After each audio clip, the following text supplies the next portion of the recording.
Everyone. So I decided to do a series asking for some guidance and some comfort from spirit about just the very real human emotions that we're all moving through, going through at any given time. And so this one is for those of us, or for when you are feeling numb.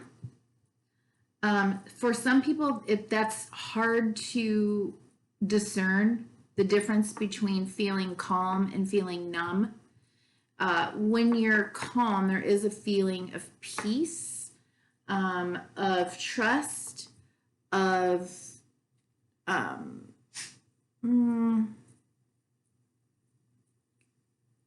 it's just a real sense of trust and being like, okay, like I know everything is okay, or it is going to be okay, even in the midst of difficult situations. Numb is kind of like I feel nothing. There's just nothing there. And that's more of a traumatic or a trauma response or an attachment response. It can be very common in avoidant attachment, inhibited attachment. So I'm looking or asking for guidance and comfort for feeling numb. Okay, I pre-shuffled, whoops, got this upside down. So what do we need to know about feeling numb? What do we need to know about feeling numb?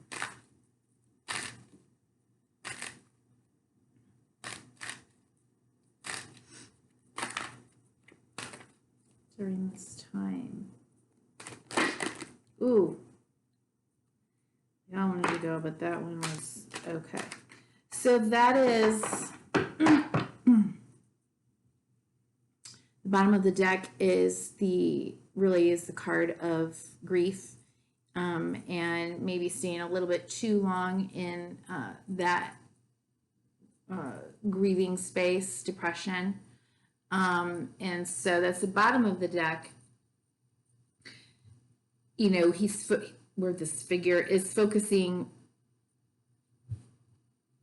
very intently on what has been spilled out of his cups. The cups are about emotions, okay? And rather than crossing that bridge or turning around, taking his cups and crossing the bridge.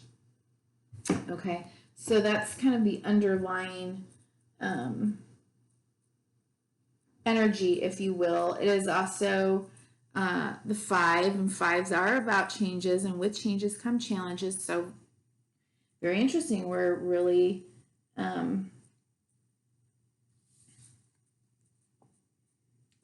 in that space right now of change and challenge.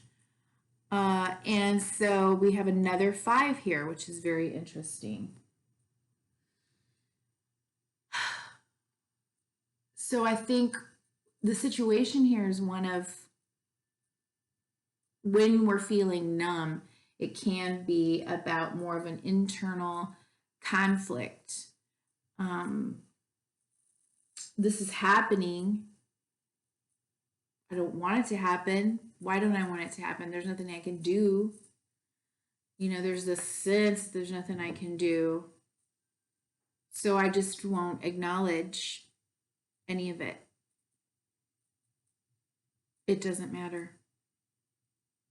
It's almost that sense of defeat, even though you might not consciously be telling yourself, I'm defeated, or this is defeating. It's as if there really is this internal conflict within your, not necessarily even in your mind, but just in your ability to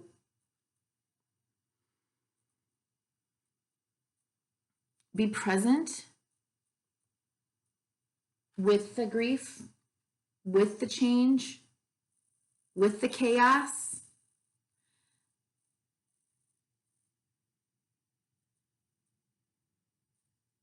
And so your fight or flight system may have really become used to moving into that space of, I'm not going to feel it. I'm not going to acknowledge it. I'm just going to go about my business. Nothing to see here. Right? Okay. And so just something to be aware of, to reflect on. None of these feelings are good feelings, nor are they bad feelings. There's nothing to judge about them. These readings are really just more hopefully to seek or to gain some clarity and comfort. And so what can, chills, what can we do?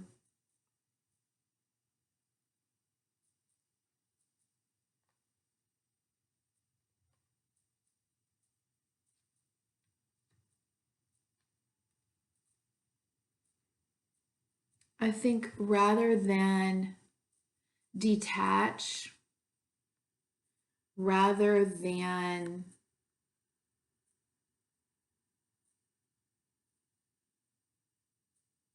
allow yourself to completely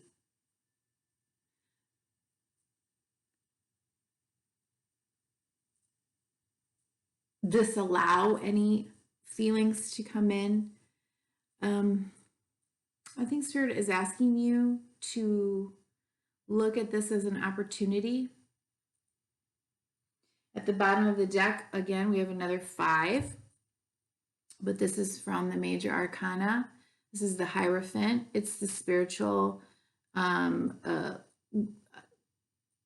if you will, it's the structure within spirituality, the practice of our spirituality, of our religion.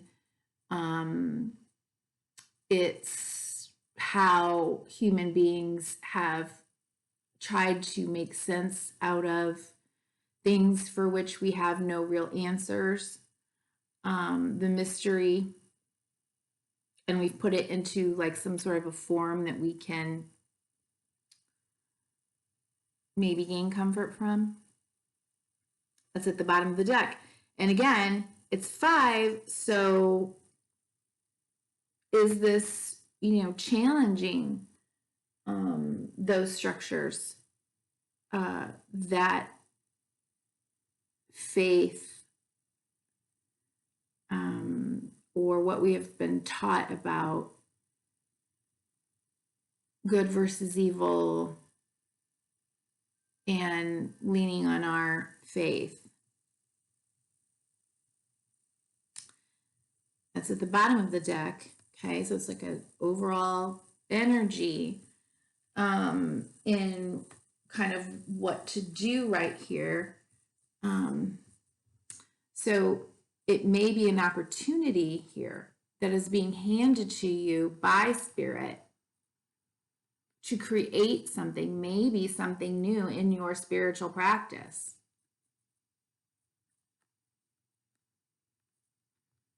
To see this angel. Again, sometimes I don't know why I see certain things, when I do, but I do.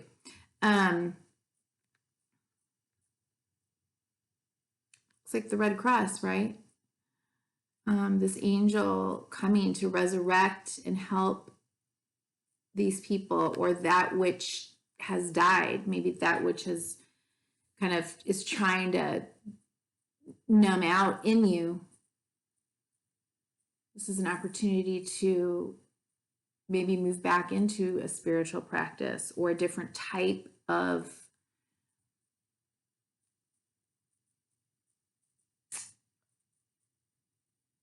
faith, or a re-evaluation of life, of death, of the forces for which we have no control.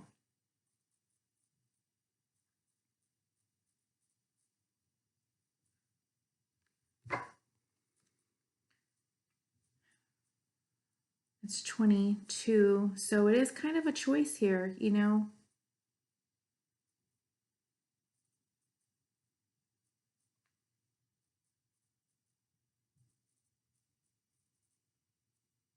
And it's funny, I always see this gate as very reminiscent of the world card, which was right underneath the Hierophant here.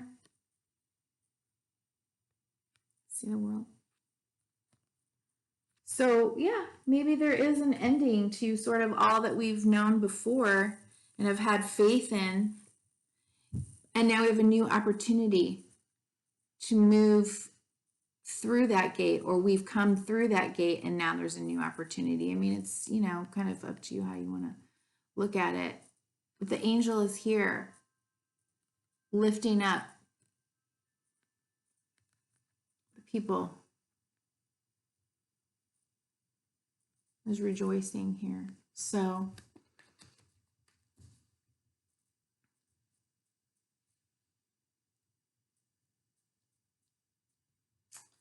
okay, and what is the potential outcome here? Oh, these flew out. Oh, look it. Okay, so bottom of the deck is the Magician card.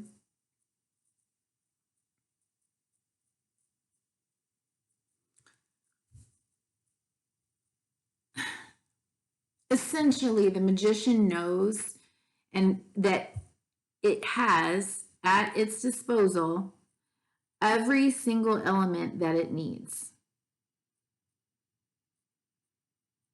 Has the infinity sign over it, over its crown chakra, the wand rising up to spirit, his arms pointing down towards manifestation on the real world. So very interesting as it tied into these two cards. Oh, I should have these pointed down. He has earth energy, water energy, fire energy in the wands, and air energy, mental energy, verbal. Fire is, you know, kind of passion, spirituality. He knows in a way that I kind of was talking about earlier, that there's just a real trusting and sense that he knows he is capable of doing all of these things. He's got everything he needs, and he will do it. Okay, so these two cards. Oh, we've got the Nine of Pentacles.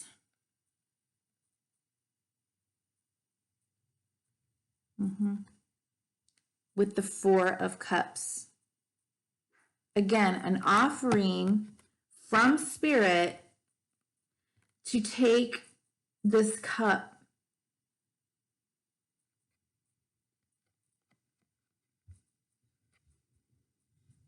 of love, new beginning, maybe hope, grace. The potential here, the potential outcome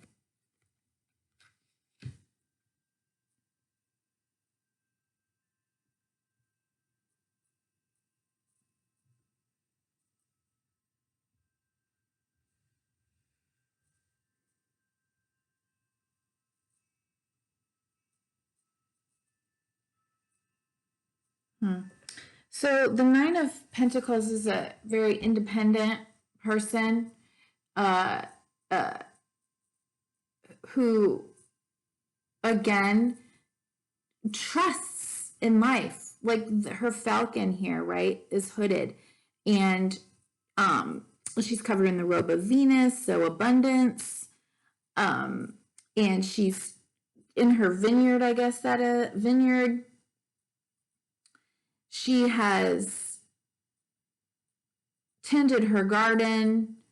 She's fruitful, right? She can do all this. She's very trusting in her capabilities. Again, once again, this is sort of like very much like a sense of like trusting in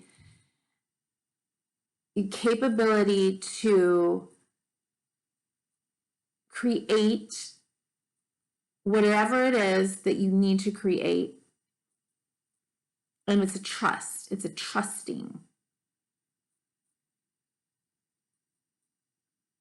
Potential here is to know that you can 100% on your own, not that you necessarily need to be on your own or would want to be on your own, but there's a lot of, you know, this two like very alone figures, right? But I'm wondering, why is the Four of Cups here? Perhaps it's allowing, if you will allow yourself to go ahead and feel the sadness, feel the grief.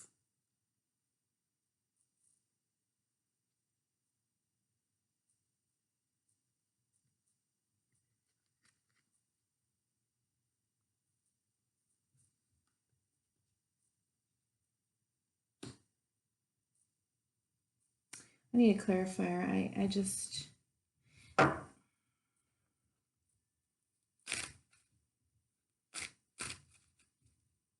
Allow yourself to feel the comfort, even if you are feeling very alone in this, and that maybe that's kind of what you do. Maybe you separate yourself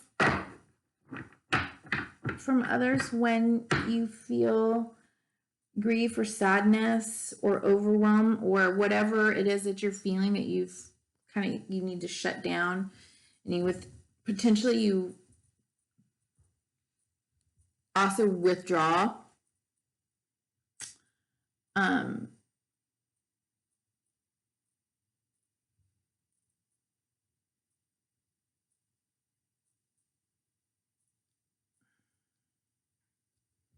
Maybe this is a sense that what you will develop if you can kind of reconnect to that spiritual,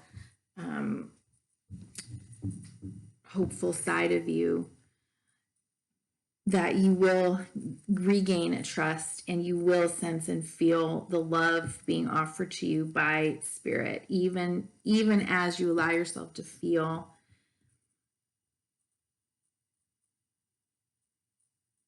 the grief or the focus of these other three cups. I mean, you've got another cup. There's more here, right? There's more. And maybe you're just too focused on a few cups. You've got the ability to have this fourth cup from spirit. Yeah, 10 of Wands. Ooh, and Saturn is there too. So this is a very constricting time. Wow, the World card right there again.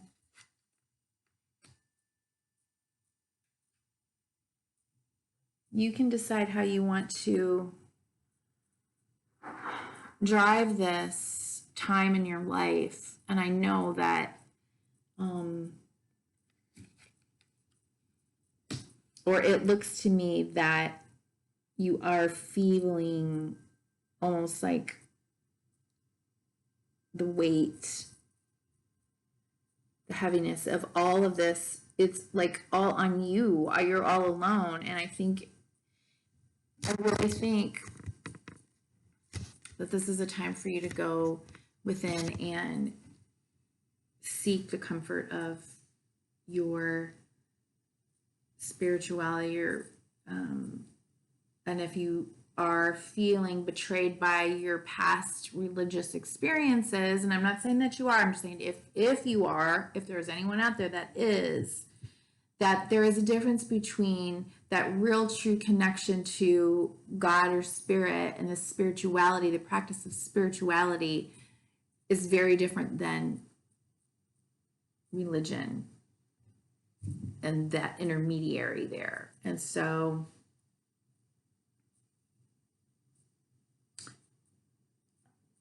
I guess I just want to say, it looks to me like it would be good for you to really kind of go within and connect, meditate, ask for help, ask for comfort. Okay, so because here is just looking very like alone.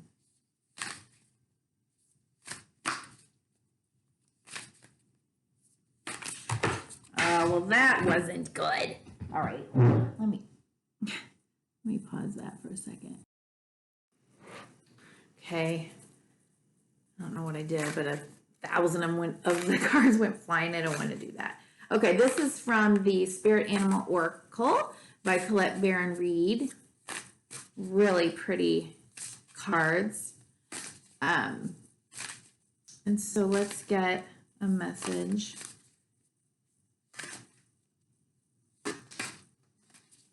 from these.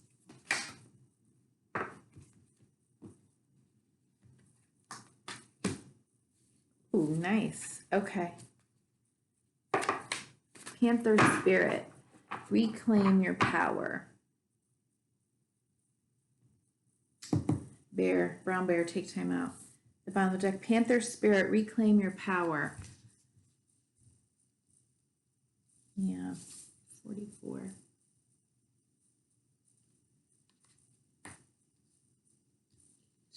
Okay.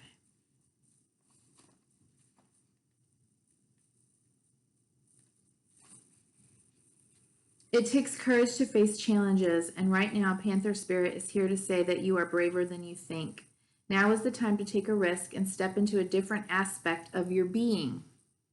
Speak as you have never spoken before.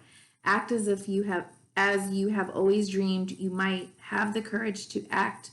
Love fearlessly and fully, and expect to feel the adrenaline rush as you are initiated into a new, braver, bolder self. Panther Spirit says the time for dreaming about what you want to do is giving way to that first courageous act toward reclaiming your Panther Spirit and power. Your new identity may feel strange at first, but you have what it takes, and your soul wants this. Be bold.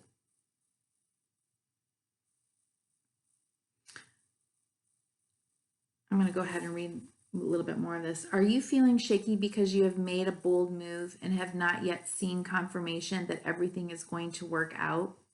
Or is fear holding you back? Are you afraid to act until all risk of failure has been removed?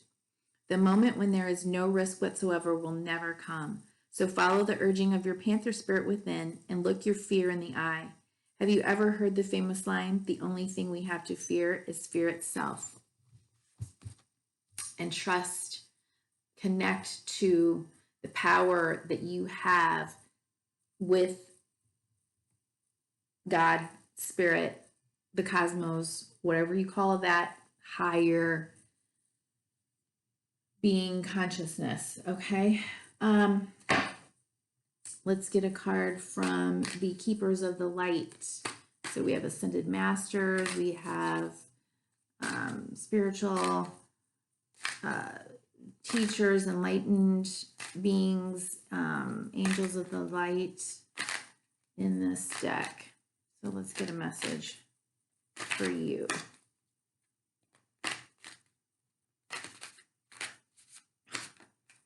All right.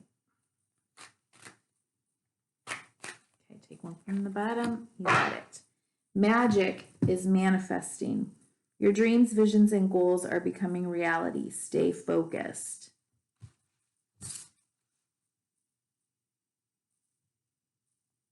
Isis. Okay.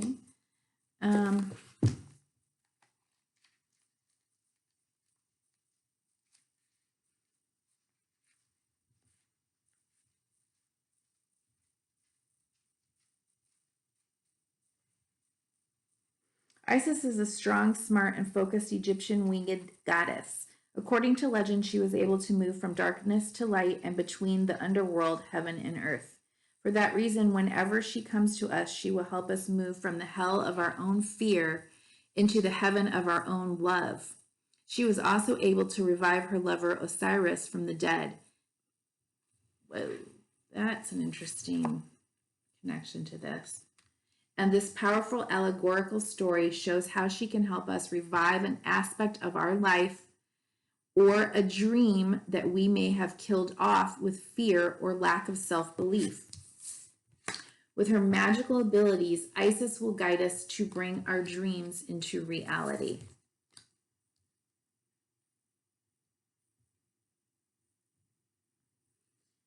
You're moving into a space where your dream reality is becoming your outward reality. This is an extremely powerful time, and it's vital to keep focused on the highest good of all. So be careful what you're thinking of and what you're focusing on.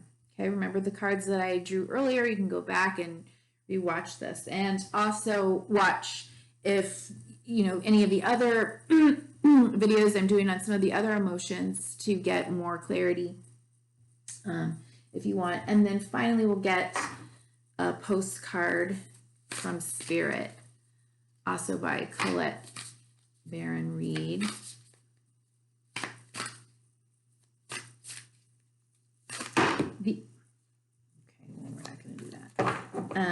These 3 oracle decks I just got in the mail yesterday and did, I think, 5 readings with, and I just love them. They're awesome.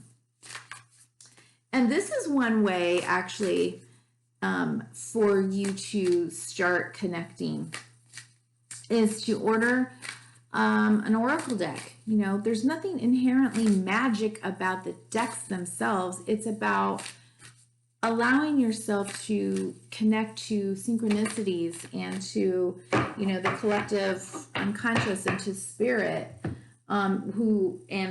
which speaks to us in all kinds of ways, right? And if we feel like so disconnected and that the spirit is not there for us when we need it, then we're not really paying attention. Dearest you, we know everything in the universe is perfect, even in its flaws, and we view the creations of spirit in total awe. All is unique, yet part of a unity of existence. But the human experience is a little different from ours. You tend to have a specific standard for what you consider ideal, and this isn't serving you right now. Wow. You forget your idea of perfection and see through our eyes. Oh, I'm sorry. So forget your idea of perfection